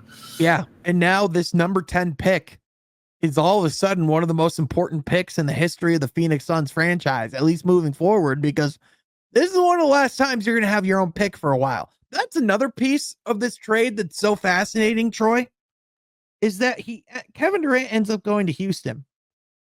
Houston owns still 2 or 3 more picks of the Phoenix Suns going forward. Another pick of the Phoenix Suns, I believe, is owned by Memphis, which they actually just got in the Desmond Bane trade. Yet they got none of their picks back other than the 10th pick this year in exchange for Kevin Durant. And you would think they would try to have gotten him back, but even if you try, doesn't mean that you necessarily have the pieces and cards to get him back. Yeah. Yep, exactly. And so for Kevin Durant, it's like if you're Detroit, you're like, thank God he's still out west. Thank goodness you're not going to have to deal with him on this side of the East. But I mean, Troy, personally, I think you have to put Houston right in that category of contenders as one of the teams in the West to threaten OKC. I still think I favor the Thunder. However, it's impossible to dismiss the fact that a 52-win team just got rid of one of their weakest links and in return brought in perhaps the greatest offensive player that the game has ever seen, who is somehow getting more efficient as his career is going on. Yeah, you're right. They were the second seed in the West. Obviously, things didn't roll their card against the Warriors there in the playoffs, but they were a fun team all season long, Sean. We talked about what made them good. Looking at a guy like Şengün is going to be a great piece moving forward to play alongside of Kevin Durant too. I think with age, one extra year under their belt, one more year of some of those younger guys getting older as well. Fred VanVleet had a great production from them this past season as well. I think you said it well. You take away some of their defensive weaknesses with Jalen Green on the court, as well as just kind of the weirdness that Jalen Green brought at times to the offensive end, and they get better. Kevin Durant, very few teams would get worse with Kevin Durant, Sean. Yeah, no, for sure. And even Phoenix, their problem this year was not Kevin Durant. They were pitiful when Kevin Durant wasn't in the lineup. He was like the saving grace of the Phoenix Suns this last season. Even Devin Booker wasn't necessarily the Devin Booker, of old that we would necessarily expect. And so a lot of the talk about what was gotten in return, a lot of that just comes down to the incompetence of this new regime with the Phoenix Suns. I am so out on Matt Ishbia. I have no faith in what he's doing down there, and I want to be wrong. I really do. But as long as they're running things the way that they are, I unfortunately think we're going to be looking at Devin Booker as like a Tracy McGrady type, where it's like, man, what an awesome scorer. What a guy who could really go out and get you a lot of buckets. But man, does it really suck that he couldn't do more in the playoffs. Right. But it's also a shame because the Phoenix Suns, I feel like, have held him back, which is some of the moves that they've done and the situation that they've put him in. I mean, we know that he helped take he's still deciding to stay around, though. That's the problem. Yeah. Right. You wonder what you just wonder. I haven't really heard any interviews, and I don't think any reporters have ever asked him, "Hey, can't you see that this is kind of a dumpster fire? Why do you want to stay?" I mean, the reports are like he loves it in Phoenix. Obviously, it's a beautiful place to live. But on top of that, like I think he really values like Kobe Bryant and like like that's his mentor. Like seeing a guy like stay with one team his entire career. Having that legacy of being a star, like a champion with one team, staying the same place that you were drafted. Not many players have that opportunity. I think that's why you're even seeing Giannis really start to contemplate that, despite some of the things he said before. But even with all that, at a certain point, your patience gets tested. And I think this is definitely the groundwork of his patience beginning to be tested, because there's a reason why Jalen Green's no longer a Houston Rocket. Right. You're absolutely right. And how that's going to play out in Phoenix, it's going to be really interesting. But also, like you mentioned, at the point guard spot, who's going to be running the show? Who's going to be dribbling up the ball? I think for me, that's going to be the most important thing, is what are you going to do at the one spot? Yeah, for sure. I mean, you could maybe bring back Tyus Jones, but you signed him on a vet minimum last year. That doesn't necessarily move the needle, as we've already seen, unless you're going to go draft a point guard. I don't know if that's going to be great. Like, do you really want a rookie point guard to try and win now? No. Right. And even rookie bigs can be a struggle to incorporate into the rotation in today's NBA as well. So we got to be careful about that. But also, yeah, I mean, who's available at 12? Is it 12 or 10? They're at the 10th pick. 10. Okay, so who's available at 10 is going to be really interesting, because we know that there's a lot of great players at the draft, but they have to be careful, not just with talent, but position, because they have really oversaturated that 2 spot. Yeah, it's on the other hand, though, if you're Phoenix, you so badly need transformational talent. You need to also kind of worry about getting the best player available. And even if that is making it even more messy, they've just backed themselves to one hell of a corner. Speaking of really interesting situations to monitor, Troy, you kind of got my gears spinning earlier with a comment that you said, talking about how this could change the approach of the Indiana Pacers this offseason. There's a player that's been reported to be interested by the Detroit Pistons for quite a while, and that's Miles Turner.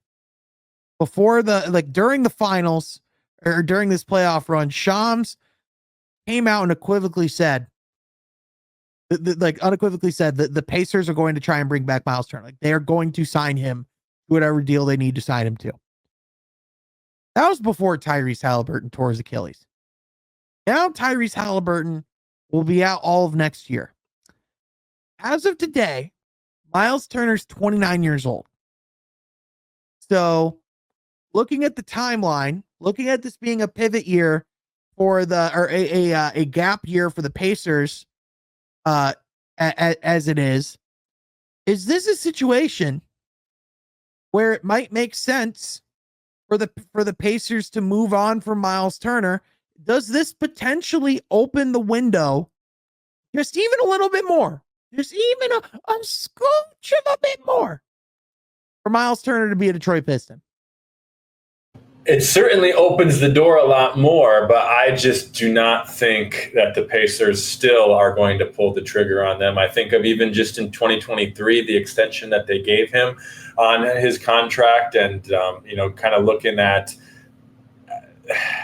what he's meant to that franchise the past 10 years, and really the deep production that they got from him this playoffs. I know Game 7 and even some of the finals games, he wasn't completely himself.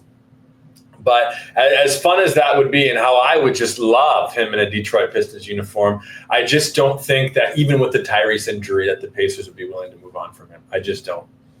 Well, all I'm saying is I think it's a lot more likely than it was even 48 hours ago. And I can get behind that, yeah. And I think at the very least, it's something for the Pacers to consider, just because of the fact that we talk a lot about bigs on the other side of 30. We talk a lot about the importance of keeping flexibility.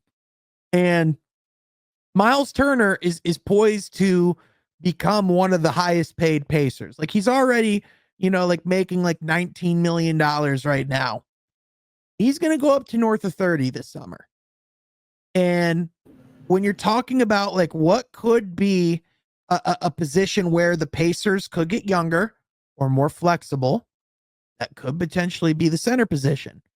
And it is certainly a fit when you talk about like what Detroit's looking for as far as like a stretch big, someone who's kind of like that, like teetering, like bordering on an all-star. He certainly would be really solid in the pick and roll game with Cade. He's a solid like rim runner, lob threat guy. Part of me just wonders if it would make sense for the Pistons and Pacers to do some business there. So yeah.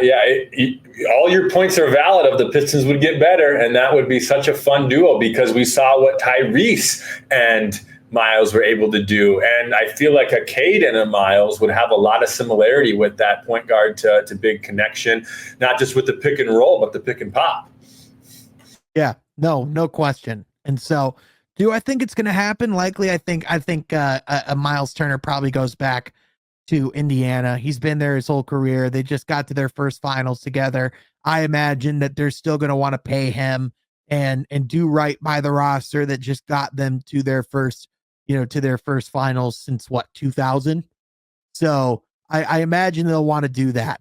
Having said that, if there is an area for the Indiana Pacers to have a clear, open opportunity to pivot and to make any changes, it's with Miles Turner. And it's at the big position because they can, in theory, get younger. And I would look at, like you're right, Troy, of like implementing like younger centers is generally harder. But if you have a Tyrese Halliburton, it can kind of be like a Luka Derek Lively situation where you could potentially see a young big thrive alongside that type of pick and roll guy.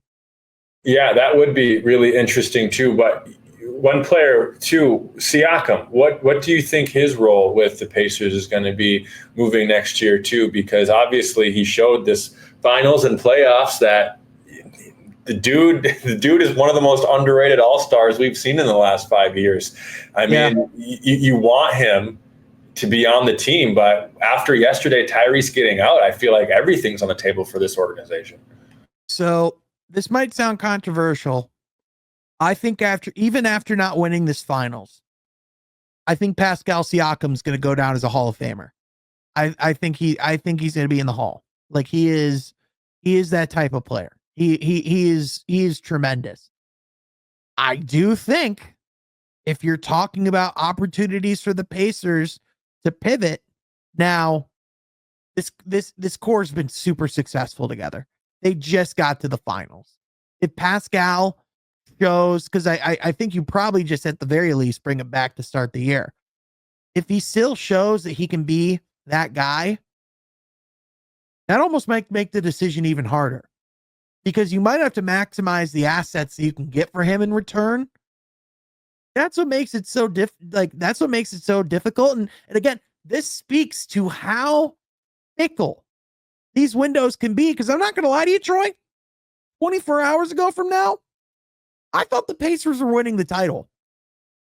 I thought when Tyrese was playing, I thought they were winning the title. And everything changes. Now, we might not see that group play together again. Unreal how fast things change with injuries. All just off of a slip. All off of one quick drive gone wrong. Damn. Yeah, that's all you can say. Yeah, just damn.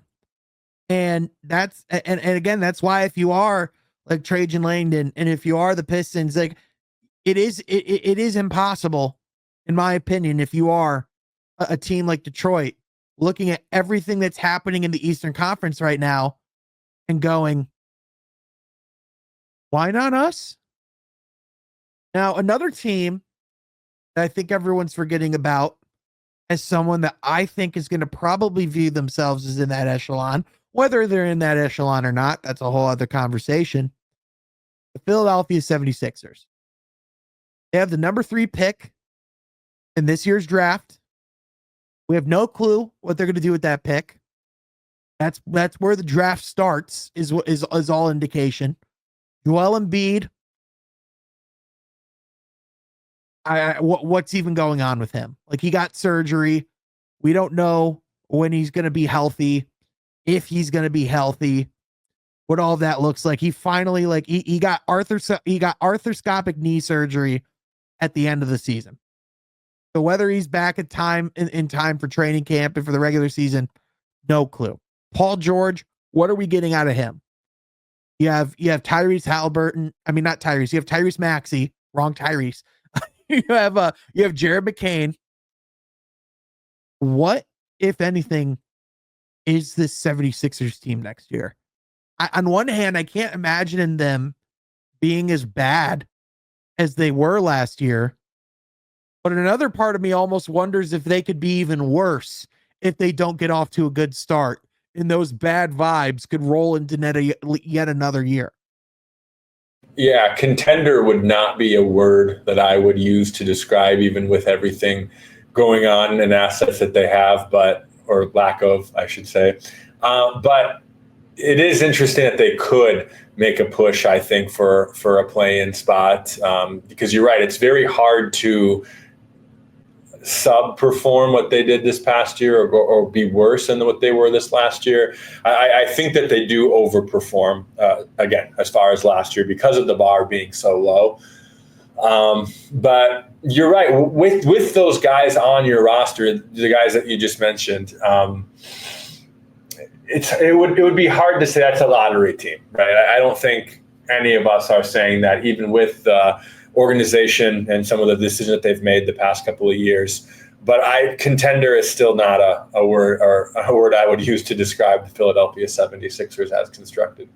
Yeah, no question. I have to agree with you there. I mean, there's if you're betting for or against the health of Joel Embiid, you bet against every day and twice on Sunday. We just saw finals of the two teams that traded Paul George. That tells you everything you need to know right there. And as awesome as Maxey is, as great as Jared McCain looked at spots, as good as the number 3 pick can be in this year's draft, there's nothing to say that they're ready to be towards the top of the East next year. And, especially coming off of a campaign where Joel Embiid played 19 games. And then the year before, he played 39. If you were to combine these last 2 seasons, he didn't even get to 60 out of 164 games. Right. Yeah. You can't be a contender at all when your best player is playing those types of minutes and missing those types of games. Not at all. And I mean, he's quite literally missed about half of his career at this point, due to injury and due to lingering health issues. So again, being over the age of 30 now, there's no reason to really have much faith of what's going on there. But if I was to make a list, just looking at the rest of the landscape of the league, if I were to rank the most interesting teams going into next season, as far as what they do, where they're going to be, just getting clarity, I kind of want to run this by you real quick just to end the podcast. The Pacers immediately jump towards the top of the list for me, just because of the fact that they're going to be in a situation now where they're coming off of that finals run. They have a lot of decisions to make. They have a lot of reasons to be, thrilled about where they're at, but they also have to have some real hard conversations about what this looks like going forward. I think they more than likely keep a lot of things together, though. I will say that. Next one has to be the Boston Celtics.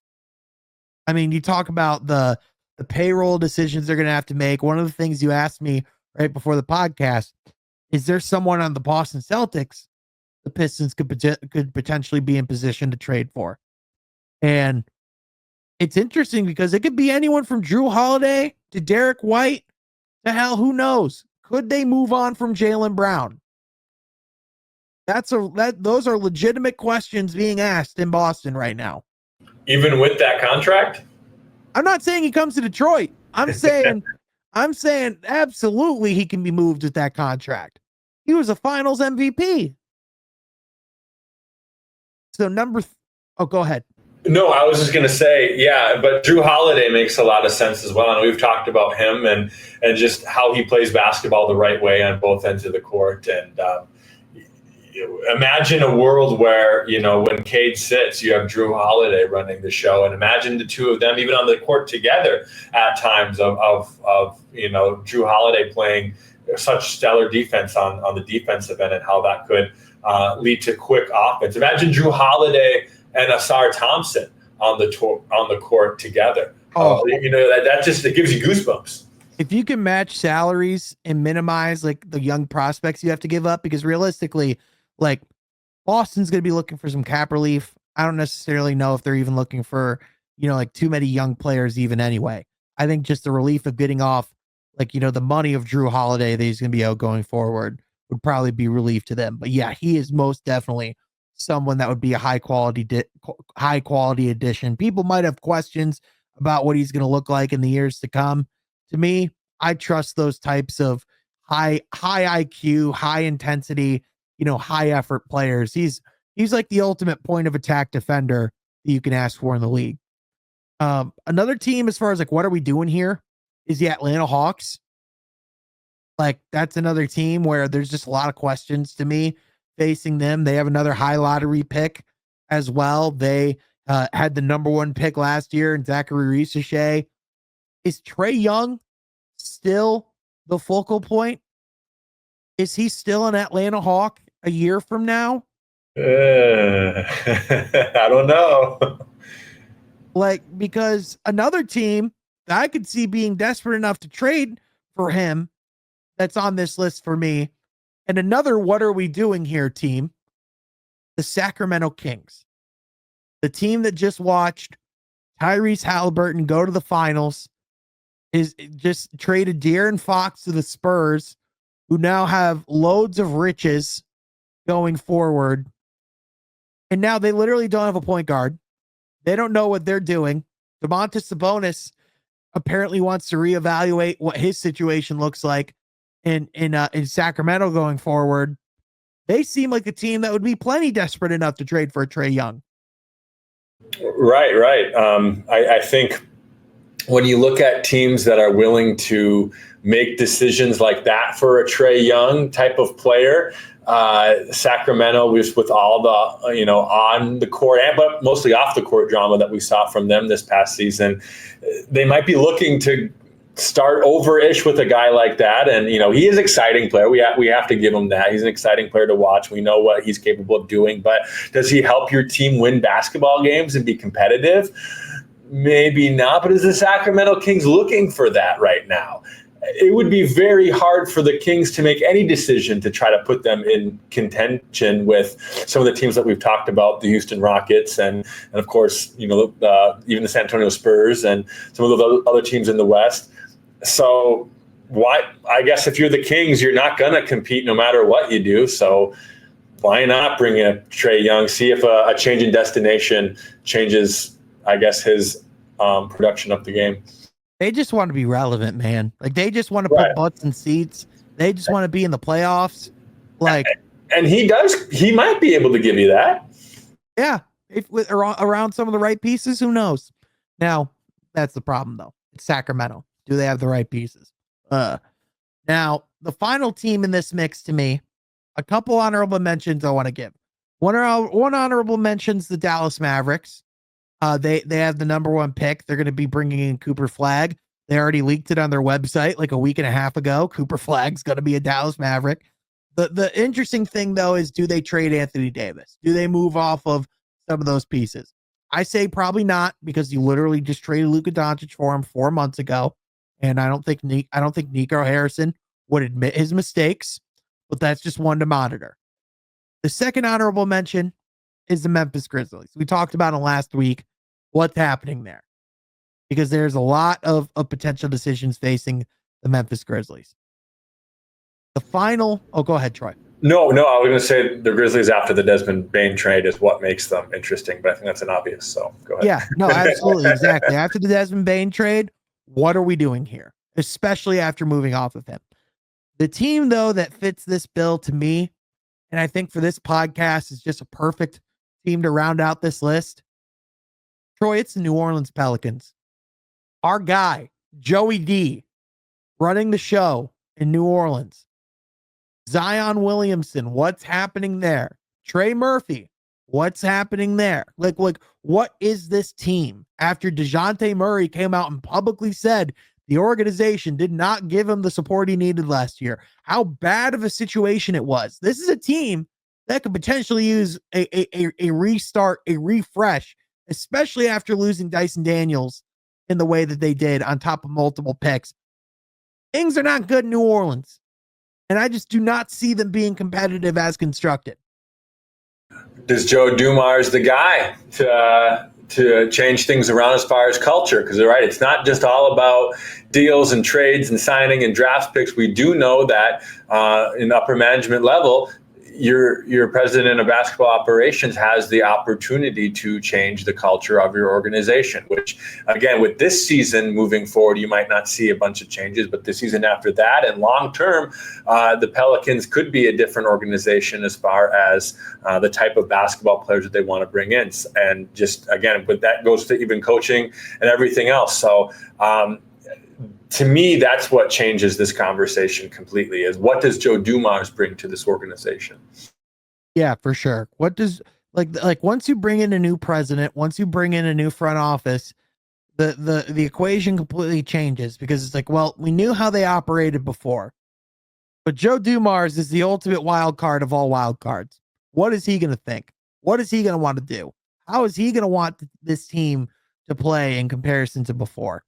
And especially, how can you keep relying on Zion after what you've seen there, and especially with all the reports coming out on his personal stuff? You can't. Yeah. And if there is any get out of jail free card that the Pelicans have, it's whatever assets they can get in return for Trey Murphy III, because that is a player who will garner a lot of interest. To me, that's like the next like Mikal Bridges, when you talk about like the assets and that like type of 3-and-D wing that people want to go out and get. Yeah, you've been high on Trey Murphy for a long time, Sean, and I think because you see that he's a guy that has a huge, in progress, not complete tag on him, right? Of he is not a finished product in any way, shape, or form. And last year, he took a significant jump in the games he was able to play. Like he got up to 21 points a game.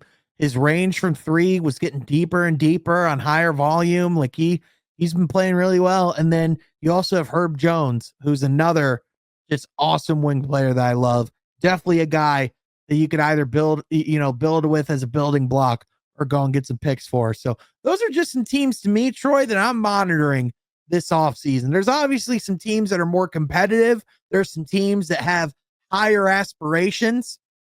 But Troy, I'm not always interested in the teams that are the elite of the elite. Sometimes I'm enamored by the dumpster fires. Sometimes I'm fascinated by the unknowns. And that's what we're going to be talking about a lot here this summer, I think.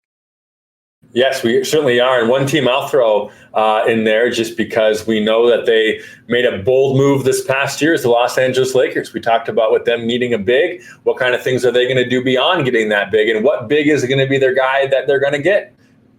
Well, and throw in another wrinkle, Troy. The Los Angeles Lakers just sold for $10 billion. And you know who bought the Los Angeles Lakers? I don't. The same owner of the Los Angeles Dodgers. Oh. You know anything about the Dodgers? Yeah. They compete. They are not willing. They are not afraid of spending money when money's needed to be spent.